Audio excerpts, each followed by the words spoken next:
बिस्मिल्लाहिर्रहमानिर्रहीम। Last session की अगर बात करें जुम्मे वाले सेशन की, तो इंडेक्स की ओपनिंग पॉजिटिव ओपनिंग थी तकरीबन 138 पॉइंट के साथ। उसके बाद इंडेक्स ने अपना ऑल टाइम हाई बनाया 72,862 पे, जिधर इंडेक्स ने गेन किए थे 891 पॉइंट। उसके बाद अगर इंडेक्स के लो की बात करें तो इंडेक्स का लो था 71,764 पे, जिधर इंडेक्स ने लूज किए थे 207 पॉइंट। उसके बाद इंडेक्स की अगर क्लोजिंग देखें तो वो 72,742 पे है, जिधर इंडेक्स ने 771 पॉइंट ऐड किए और ये इंडेक्स की ऑल टाइम हाई क्लोजिंग थी। उसके बाद अगर वॉल्यूम की बात करें तो 302 मिलियन के वॉल्यूम ट्रेड हुए KSE 100 इंडेक्स में, जो कि पिछले सेशन से कम है। पिछले सेशन में 424 मिलियन के वॉल्यूम ट्रेड हुए थे। तो ग्राफ में अगर देखें तो आपको पता है कि एक तो जुम्मे को वैसे भी रेंज बाउंड सिचुएशन रहती है, वॉल्यूम कम रहते हैं। उसके बाद रोल ओवर वीक का लास्ट डे भी था, तो पहला जो हाफ था 12 बजे से पहले, वो आप देखें अगर ग्राफ में तो वो रेंज बाउंड सा था, कभी थोड़ा सा ऊपर इंडेक्स कभी थोड़ा सा नीचे, कुछ सेलिंग प्रेशर भी देखा गया। लेकिन अगर आप दूसरा हाफ देखें, ब्रेक के बाद का सेशन देखें, तो वो एक जबरदस्त सेशन था। इंडेक्स ने उस हाफ में ऑल टाइम हाई भी बनाया, उसके बाद जो क्लोजिंग है वो भी ऑल टाइम हाई पे दी। साजगार भी पहले हाफ में मूव नहीं किया, दूसरे हाफ में जाके साजगार ने मूव दी। ईफट का ग्राफ देखें, ईफट का ग्राफ भी 12 बजे से पहले रेंज बाउंड और दूसरे हाफ में ब्रेक के बाद देखें तो ईफट ने अपना हाई बनाया। तो ब्रेक के बाद का सेशन एक अच्छा सेशन था। लास्ट वीडियो में आपको बताया था कि इंडेक्स हमारा अगर 72,400 से लेके 72,900 तक मूव देता है आपको, तो प्रॉफिट टेकिंग की तरफ जाइएगा। और साथ में सुबह ग्रुप में भी मैसेज किया था कि टोटल फोकस, वैसे नॉर्मली जो मैं मैसेज करता हूं वो करता हूं कि फोकस ऑन प्रॉफिट, लेकिन लास्ट सेशन में जुम्मे वाले दिन मैंने आपको मैसेज किया था कि टोटल फोकस ऑन प्रॉफिट, यानी कि ज्यादा से ज्यादा प्रॉफिट जो है वो टेक करें, बुक करें और अपने पोर्टफोलियो में कैश वापस लेके आए, क्योंकि इंडेक्स बहुत हाई साइड मूव कर चुका है। जो स्टॉक प्राइसेस हैं वो भी बहुत हाई तक जा चुकी हैं। अगर आप साजगार को देखें तो ऑल टाइम हाई पे मूव कर रहा है, एच कार देखें, ईफट देखें, बाकी कुछ स्टॉक हैं वो देखें तो अपने ऑल टाइम हाई के पास हैं। तो ऐसा ना हो कि उधर जाके कुछ करेक्शन आए, कुछ प्रॉफिट टेकिंग आए उन स्टॉक्स में और आप वही अपसाइड के रेट लेके बैठे रहें और फिर 3-4 माह जो है स्टॉक होके उसमें हमें देखने पड़े। आपको पता है कि रिजल्ट सीजन भी स्टॉक है, किसी की अनाउंसमेंट आ रही है, किसी की जा रही है, किसी की बोर्ड मीटिंग आ रही है, किसी की जा रही है। तकरीबन मेरे ख्याल से कुछ 100 से ज्यादा तो रिजल्ट आए लास्ट सेशन में जुम्मे वाले दिन। ये देखें, ये टोटल रिजल्ट जो है ये जुम्मे वाले दिन के हैं और ये मेरे ख्याल से एक पेज नहीं होगा, एक 2-3 पेज होंगे। लेकिन जुम्मे वाले सेशन में ये देखा मैंने कि जुम्मे वाला सेशन तकरीबन 2 रुपए वाला दिन था। ज्यादातर जो डिविडेंड अनाउंस हुए वो 2-2 रुपए ही अनाउंस हो रहे थे। तकरीबन तमाम ही स्टॉक जो मेजर आपके स्टॉक हैं उनकी अनाउंसमेंट मैंने ग्रुप में शेयर कर दी थी। जिसने जितना भी डिविडेंड दिया या जिसकी जो भी एक्स डेट थी वो मैं ग्रुप में ऑलरेडी शेयर कर चुका हूँ। ग्रुप में मैंने कल बताया था कि MEBL की जो है वो लास्ट डे है एक्स होने के बाद का, यानी कि एक्स होके खुलेगा मंडे को। तो अगर आज भी आप लेते हैं तो फिर भी आप जो एलिजिबल होंगे वो डिविडेंड लेने के लिए, यानी कि आपको वो डिविडेंड मिलेगा। तो एक भाई का मैसेज आया था पर्सनल में कि आप तो कह रहे थे कि एक्स डेट से 3 दिन पहले लें तो फिर आपको डिविडेंड मिलता है। तो देखें, एक्स डेट ही सब कुछ नहीं होती, आपको देखनी पड़ती है बुक क्लोजर डेट, यानी कि जो रजिस्टर्ड बुक क्लोजर डेट होती है, जिस रजिस्टर में आपकी एंट्री होनी चाहिए उसकी डेट कौन सी है। तो वो मैंने पिछली वीडियो में तफसील से बता चुका हूं। जिन भाइयों ने नहीं देखी वो पिछली वीडियो जाके देख सकते हैं। तो मेरे ख्याल से आपको कंसेप्ट जो है वो डिविडेंड का और एक्स डेट का क्लियर हो जाएगा। टॉप एक्टिव स्टॉक में देखें तो AKBL में सबसे ज्यादा वॉल्यूम जनरेट हुए 39 मिलियन के, KEL 31 million, WTL 30 million, synergy 26 million, unity 22 million, FFBL 18 million, PIBTL 17 million, DFML FFL में 15-15 मिलियन के, बैंक ऑफ पंजाब में 13 मिलियन के।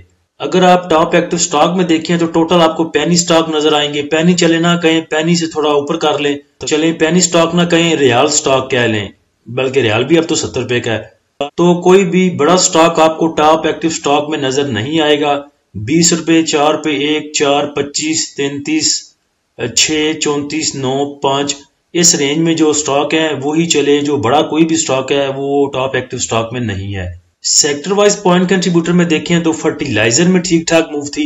ईफट को अपर लाग लगते लगते बचा फर्टिलाइजर के बाद कमर्शियल बैंक्स में मूव थी, उसके बाद पावर जनरेशन में, उसके बाद सीमेंट में, और बाकी तमाम सेक्टर में food, pharmaceutical company, investment banks, automobile, refinery और इंश्योरेंस में बिल्कुल थोड़ी थोड़ी सी मूव थी।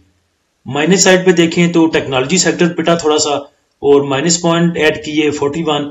ऑटोमोबाइल असेंबलर में थोड़ा सा pressure, oil and gas marketing companies मंदी की साइड पे, उसके बाद paper, miscellaneous, glass, cable, transportation. Top point contributor stock wise देखें तो इफर्ट ने सबसे ज्यादा पॉइंट गेन किए 185 point, BAHL 137, हप्को 109, FFC 105, Engro 53, MEBL 49, FFBL 35, luck 34, NATF 28, Fatima 25 point.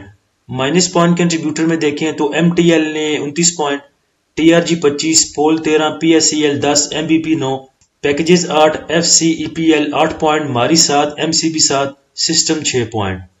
Last session का फीपीलीपी देखें जुम्मे वाले दिन का तो बैंक्स ने सेलिंग की 0.16 मिलियन की, ब्रोकर की बाइंग है 0.46 मिलियन की, कंपनीज की सेलिंग 1.14 मिलियन की, फॉरेन कॉर्पोरेट्स की बाइंग 0.34 मिलियन की, इंडिविजुअल्स की सेलिंग 0.41 मिलियन की, इंश्योरेंस कंपनीज की सेलिंग 0.37 मिलियन की, म्यूचुअल फंड की बाइंग है 1.54 मिलियन की, MBFC की सेलिंग 0.04, अदर ऑर्गेनाइजेशन की सेलिंग 0.07 मिलियन, ओवरसीज पाकिस्तानी की सेलिंग 0.15 मिलियन की। सबसे बड़ा बायर जुम्मे वाले सेशन का म्यूचुअल फंड्स, और म्यूचुअल फंड का साथ दिया फॉरेन कॉर्पोरेट्स ने। तकरीबन कुल मिला के $2 मिलियन की इनकी बाइंग है और $500,000 मिलियन की साथ में मिला लें ब्रोकर्स की। बाकी तमाम इदारे सेलिंग पे, या आप कह सकते हैं बैंक्स ने होल्डिंग की, क्योंकि 0.16 मिलियन की सेलिंग कुछ ऐसा मेरे ख्याल से मैटर नहीं करती। कंपनीज ने प्रॉफिट बुक किया 1.14 का, और इंडिविजुअल्स की अगर ग्रॉस बाइंग सेलिंग देखें तो देखें 91 मिलियन की और 91 मिलियन की उनकी बाइंग सेलिंग। तो सबसे बड़ा जो बायर या सेलर है आपका वो इंडिविजुअल्स ही होता है फीपीलीपी में। म्यूचुअल फंड सबसे बड़ा बायर है, तो देखते हैं इसने क्या बाइंग सेलिंग की।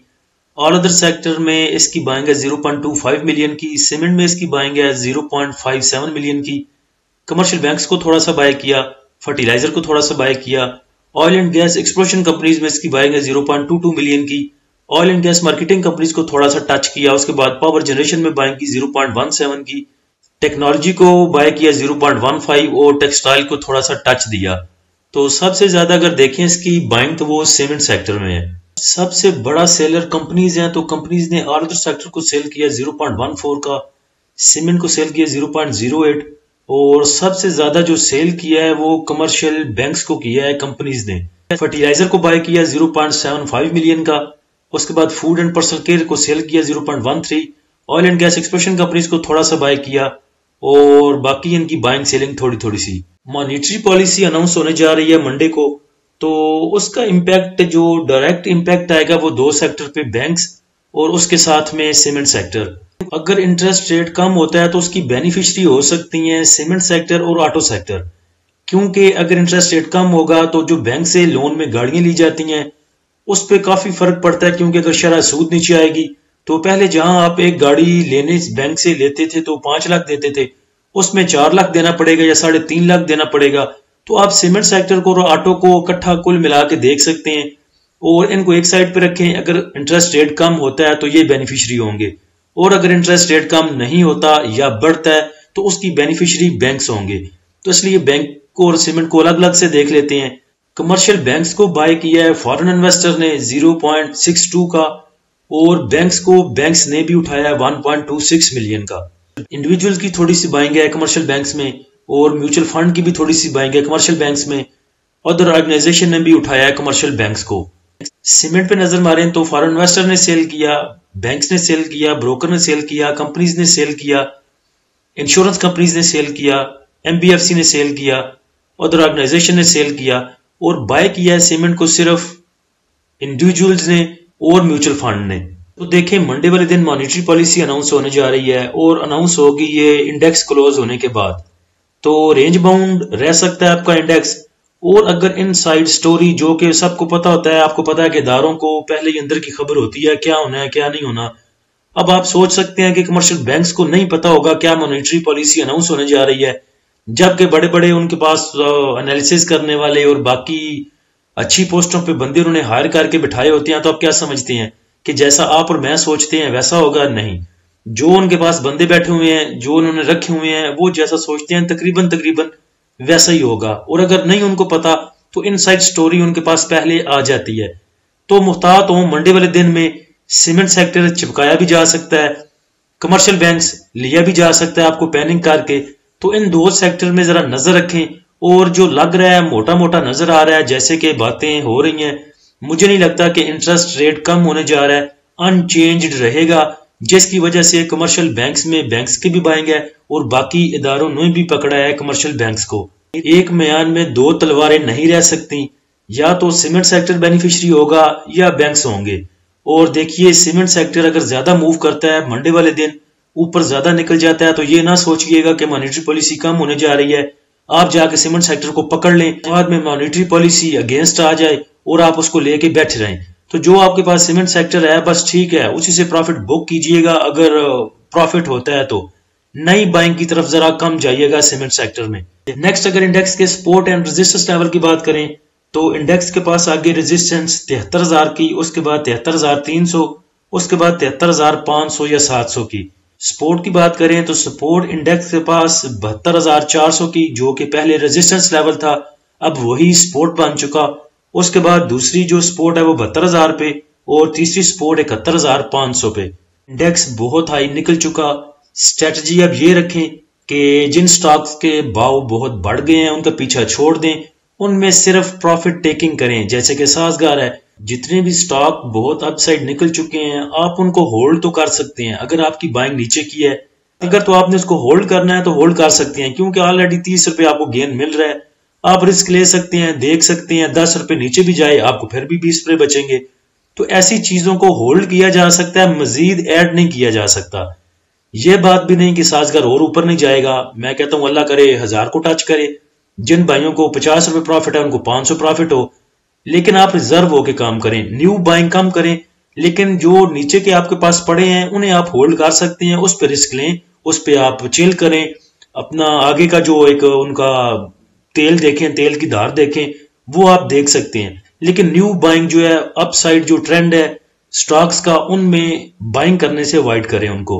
ऑटो सेक्टर थोड़ा सा चला, लेकिन वैसी मूव ऑटो सेक्टर में नहीं थी। ऑटो सेक्टर के कुछ स्टॉक तो चले, GHNI देख लें, बाकी साजगार देखें, हुंडा कार देखें, कुछ चले, लेकिन सेक्टर वाइज वैसी मूव नहीं थी।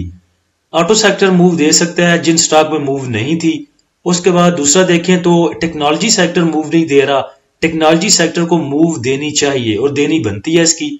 हो सकता है कि ब्रेकआउट के पास खड़ा हो, इंडेक्स को देख रहा हो, तो वो भी मूव दे सकता है। बाकी FFBL ने अपना जो ब्रेकआउट लेवल है वो ब्रेक कर दिया। इसकी क्लोजिंग जो आई वो ऑल टाइम हाई पे 52 वीक। फर्टिलाइजर वैसे भी मेरे ख्याल से ठीक लग रहा है। उसके बाद अमेरिका की जो हमदर्दियां हैं वो एग्रीकल्चर सेक्टर की तरफ हैं। वो चाह रहा है कि सपोर्ट करना है एग्रीकल्चर सेक्टर को, और फर्टिलाइजर आपको पता है कि डायरेक्ट इन्वॉल्व है एग्रीकल्चर में। तो FFBL को आप कंसिडर कर सकते हैं लेने के लिए और स्टॉप लॉस के साथ। तो ये आपको दे सकता है 40 से ऊपर का लेवल दिखा सकता है, 42 दिखाए, 43 दिखाए, 44 दिखाए, तो इसको आप अप्रोच कर सकते हैं, लेकिन स्टॉप लॉस के साथ। इसका जो लास्ट सेशन का लो था वो 31 रुपए 20 पैसे पे था। तो स्टॉप लॉस अगर आपने यूज करना है तो 31 रुपए 25 पैसे या 31 रुपए 20 पैसे का स्टॉप लॉस आप यूज कर सकते हैं। अल्लाह हम सब का हामी नासिर हो। इजाजत दीजिए, अल्लाह हाफिज।